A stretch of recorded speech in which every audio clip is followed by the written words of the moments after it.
محرم الحرام کا نامہ دن یعنی عاشوراء حضرت امام حسین رضی اللہ تعالی عنہ اور ان کے ساتھیوں کی شہادت کے دن پر مشتمل واقعہ یہ ہے۔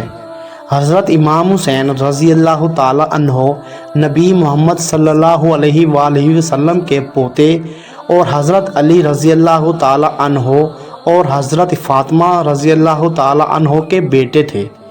یہ واقعہ 61 ہجری 680 عیسوی میں واقع ہوا جب یزید بن معاویہ کے خلاف کوفہ میں بغاوت پھیلی۔ امام حسین رضی اللہ تعالی عنہ نے کوفہ کی طرف سفر کیا لیکن راستے میں کربلا پہنچے جہاں ان کے ساتھ صرف 72 مسلمان تھے۔ یزید کی فوج نے پانی کا راستہ بند کر دیا اور 10 محرم کو یعنی عاشورے کو کربلا میں ان کے ساتھیوں کو پیاس اور بھوک کمری کا سامنا کرنا پڑا۔ امام حسین رضی اللہ تعالی عنہ نے اپنے سب سے چھوٹے بچے کو بھی شہید دیکھا۔ انہوں نے صبر اور طاقت سے یہ آزمائش قبول کی اور اسلام کے لیے اپنی جان قربان کر دی۔